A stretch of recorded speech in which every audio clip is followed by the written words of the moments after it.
जय श्री राम। नमस्कार to all nursing officers.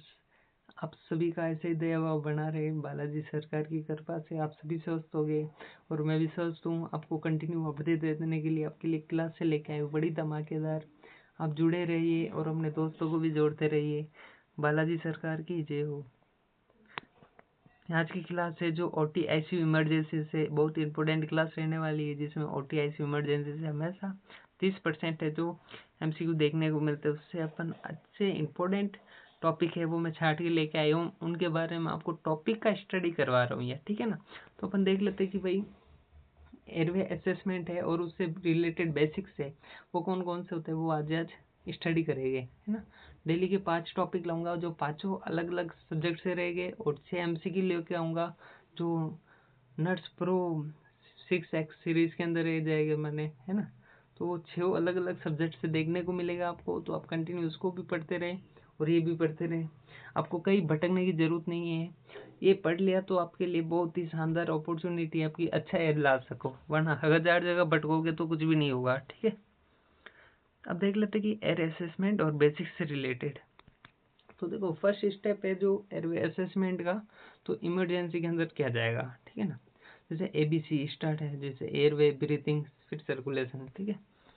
अब बात करते हैं कि लुक, लिस्टन और फील फॉर ब्रीथिंग फॉर एसएसवे एयरवे। पेटेंसी भी देखनी होगी अपन को, है ना। देखो 2 मैन्यूवर होते हैं, एक होता है हेड टिल्ट चिन लिफ्ट मैन्यूवर, ठीक है। वो एयरवे ओपनिंग करवाई जाएगी नॉन ट्रॉमा पेशेंट, किसी भी टाइप का ट्रॉमा नहीं है जो दी जाएगी, ठीक है।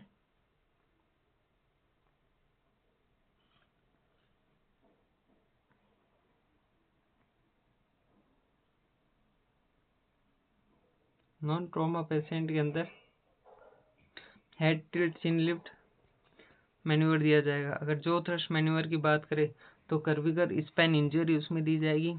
तो अगर देखो एयरवे के अंदर किसी भी टाइप का ऑब्स्ट्रक्शन है तो चेक करना है कि भाई वॉमिटिंग तो नहीं हो रही है, ब्लड तो नहीं आ रहा है, फ्रोजन बॉडी तो ऑब्स्ट्रक्शन नहीं है, टोंगे तो ऑब्स्ट्रक्शन नहीं है ना। Airway obstruction can be cause hypoxia in second, ठीक है। स्ट्रीड और इंडिकेट करती है, एक MCQ पूछा गया था कि भाई अपर रेस्पिरेटरी ऑब्स्ट्रक्शन होने के कारण कौन सी ब्रिज साउंड देखने को मिलती है, तो आप कौन सी बोलोगे, स्ट्रीडोर देखने को मिलेगी, ठीक है।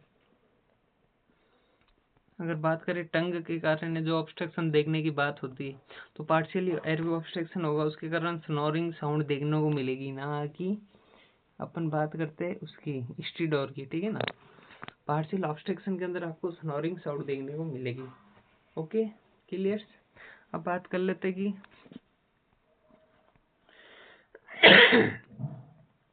गर्गलिंग टाइम की साउंड है जो कब देखने को मिलेगी, जो फ्लूइड ऑब्स्ट्रक्शन इन एयरवे, है ना, गर्गलिंग साउंड देखने को मिलेगी।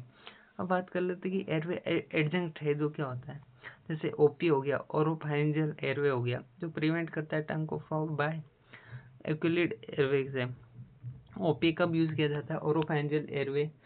आप इनका देखो, मैं इमेज तो नहीं लेके आया हूँ, तो आप इनका गूगल पे सर्च कर सकते हो इमेज, ठीक है। वहाँ से आप रीड आउट कर लेना OPA का इमेज कौन सा होता है, NP होता है नेसोफैरिंजियल एयरवे, उसका इमेज कौन सा होता है, ठीक है।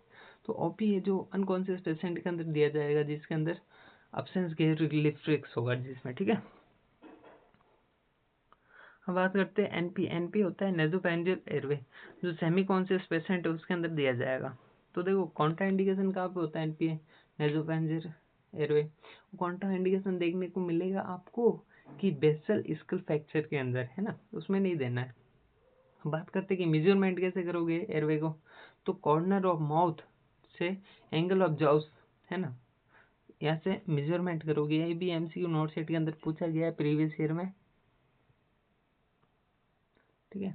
यहाँ से हमेशा क्वेश्चन पूछा जाएगा, ये भी पूछा गया है, ठीक है, ये भी पूछा गया है, सेमी कॉन्शियस वाला भी।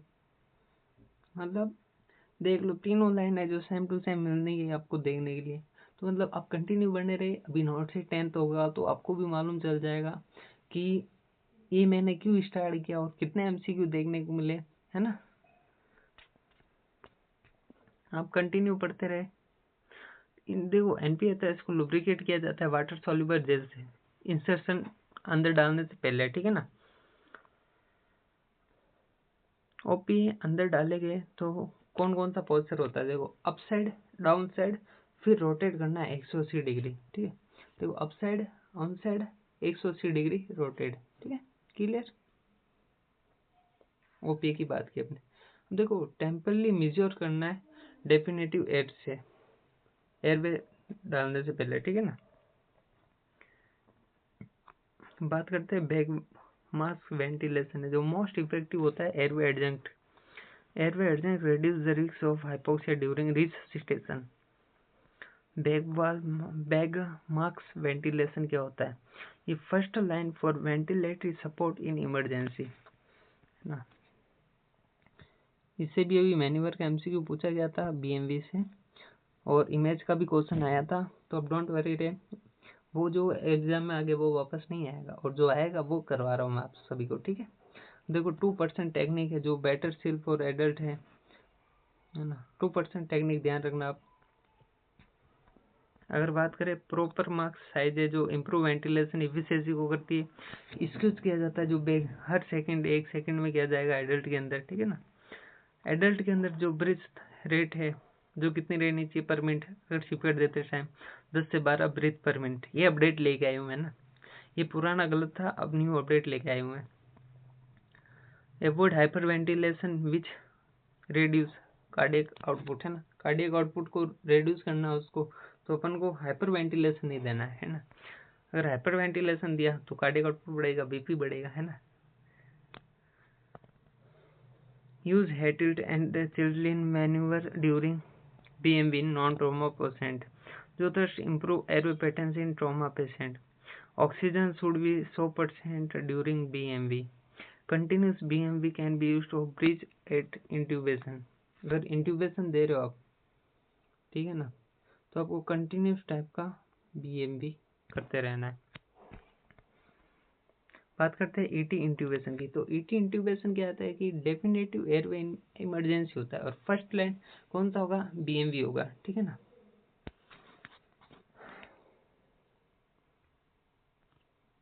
क्लियर। अब बात कर लेते हैं कि इंडिकेशन का यूज होता है ET इंट्यूबेशन। तो इंडिकेशन यूज देखने को मिलेगा, एयरवे ऑब्स्ट्रक्शन है, रेस्पिरेटरी फेलियर है, और कार्डियक अरेस्ट है। कार्डियक अरेस्ट, रेस्पिरेटरी फेलियर और एयरवे ऑब्स्ट्रक्शन। हमेशा है जो इंट्यूबेशन करने से पहले आपको प्री ऑक्सीजनेटेड देनी है, ठीक है, 3 मिनट देनी होगी प्री ऑक्सीजनेटेड, ठीक है, ध्यान रखना आप। RSI यानी रैपिड सीक्वेंसर इंट्यूबेशन है जो प्रिवेंट करेगा इसको एस्पिरेशन को, ये टेक्निक होती है RSI टेक्निक, इसमें ड्रग से जो दी जाएगी। क्रिकर प्रेशर है जो सेलिक मैन्यूवर कहा जाता है जो रिगर्जिटेशन को प्रिवेंट करके रखता है, यह भी MCQ पूछा गया है। क्लियर। बात करते हैं कि भाई एडल्ट ET ट्यूब साइज है जो 7 से 8 mm होती है मेल के अंदर, और 6.5 से 7.5 mm होती है फीमेल के अंदर, ये ध्यान रखना आप, ये भी MCQ भी पूछा गया आपसे, ठीक है। ट्यूब प्लेसमेंट कंफर्म किस किस से की जाएगी, देखो कैप्नोग्राफी है जैसे gold standard for confirming ET intubation है उससे की जाएगी। ऑस्कुलेशन है, चेस्ट राइज है जो बायलेटर है ना। Tube should be secure to prevent displacement, avoid multiple attempt to reduce airway trauma. अब देख लेते हैं एयरवे ट्रॉमा की, है ना। तो देखो ऑलवेज एसेस किसको करना, अपन को कर्विकर स्पाइन को, भाई ट्रॉमा के अंदर वो तो एबनॉर्मल नहीं हो रही, अगर usually manual in line stabilisation during intubation, ठीक है ना। OP and NP can be used in trauma unless contraindication, contraindication नहीं हो ट्रॉमा के अंदर यूज कर सकते हो। अगर बात करें सर्जिकल एयरवे में भी needed in severe maxillofacial trauma के अंदर, है ना। Needle cricothyrotomy in emergency temporary airway, मतलब इमरजेंसी टेम्पररी एयरवे मेंटेनेंस कैसे करोगे आप, तो नीडल क्रिकोथेरेक्टोमी, ठीक है, ये ध्यान रखना।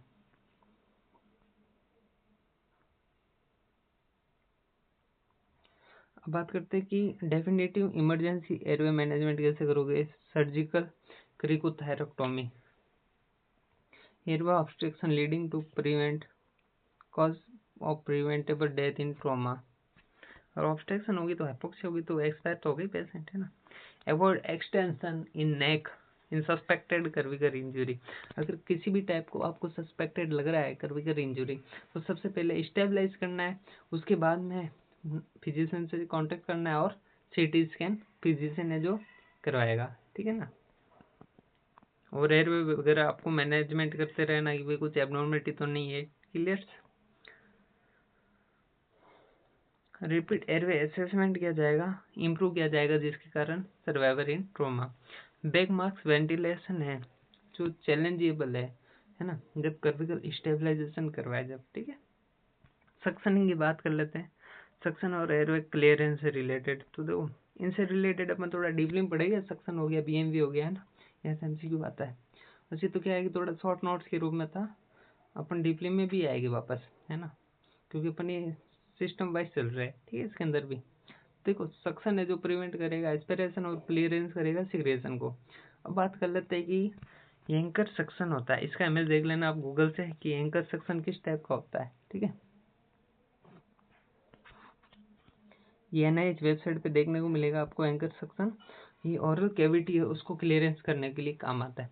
अगर बात करें सॉफ्ट कैथेटर सक्शन है जो ईटी इंट्यूबेशन है उसमें सक्शन करने के लिए काम में लिया जाएगा, ठीक है। अगर बात कर लेते कि सक्शन प्रेशर कितना दिया जाएगा एडल्ट में, तो 80 से 120 mmHg दिया जाएगा। आपको देखो सक्शन है जो 10 सेकंड से ज़्यादा नहीं करवाना है, क्योंकि करवाया तो आपको हाइपोक्सिया देखने को मिलेगा ना, प्रिवेंशन करना है हाइपोक्सिया को, इसलिए 10 सेकंड से कम ही करवाना है अपन को, ठीक है। सक्शनिंग करना है बिफोर इंट्यूबेशन से इन वॉमिटिंग और सिग्रेशन को रिमूव करने के लिए, क्लियर। सक्शन है जो स्टेरलाइट टेक्निक है। Suction catheter should be appropriate size, half of ET size, ET tube होता है उसका साइज से हाफ होता है। जैसे ईटी ट्यूब साइज किसी का 8 है तो कितना देना होगा सक्शन कैथेटर, 4 साइज का देना होगा, ठीक है ना, क्लियर। ये ध्यान रखना है। यहाँ से भी एक बार क्वेश्चन आया था नोट सेट 4 में। बात करते हैं कि clear secretion before ventilation to maintain airway patency. Airway maintenance को मेंटेन करने के लिए आपको क्लियर सिग्रेशन करवाना बहुत ही एसेंशियल है। वो कैसे कराओगे, सक्शनिंग से ही करवाओगे ना, वो तो है ना। Suctioning can stimulate vagus response causes bradycardia.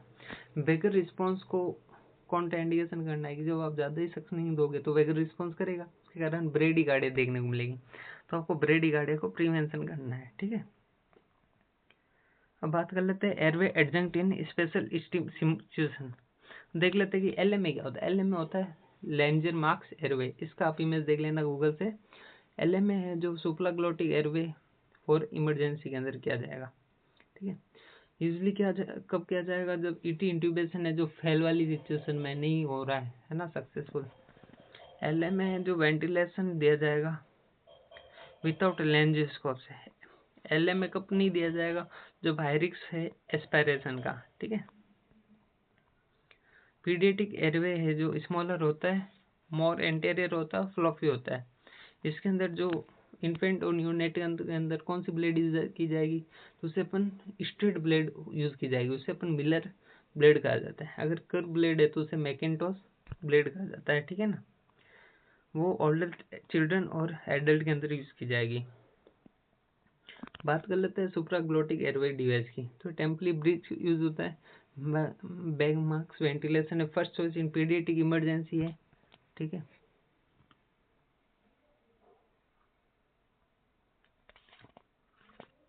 ये ध्यान रखना आप।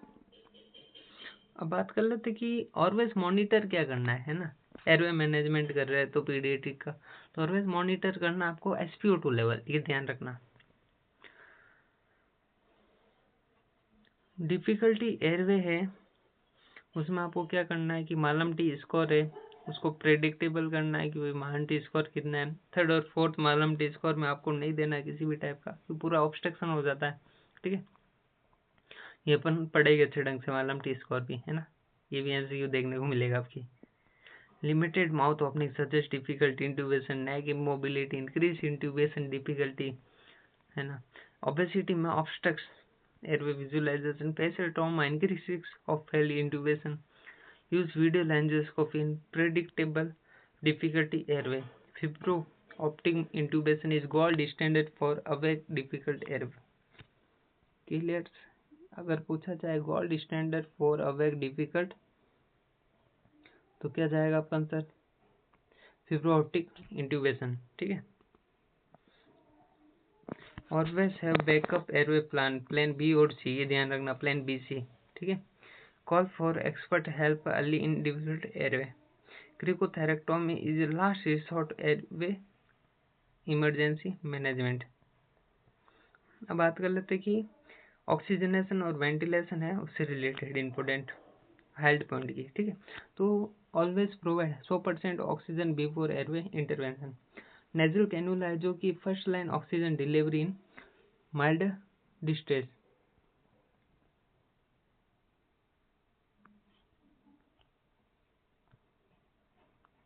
क्लियर। अब बात कर लेते कि नॉन ब्रीथिंग मास्क से जो हाई फ्लो ऑक्सीजन डिलीवरी करता है, oxygenation should be monitor with pulse oximetry, ठीक है। कैप्नोग्राफी मॉनिटर करता है किसको, ईटी ट्यूब प्लेसमेंट को और वेंटिलेशन को। SpO2 अगर 90 से कम है तो हाइपोक्सिया या नीडिंग है इमीडिएट इंटरवेंशन की, इमीडिएट इंटरवेंशन करना होगा अगर 90 से कम है तो, ठीक है। Avoid excessive ventilation in head injury, hypocapnia होता है risk. Continuous oxygen improve tissue perfusion. Oxygen therapy is adjuvant not substitute for airway management. Always titrate oxygen to target 94 से 98% SpO2 for in most common patient.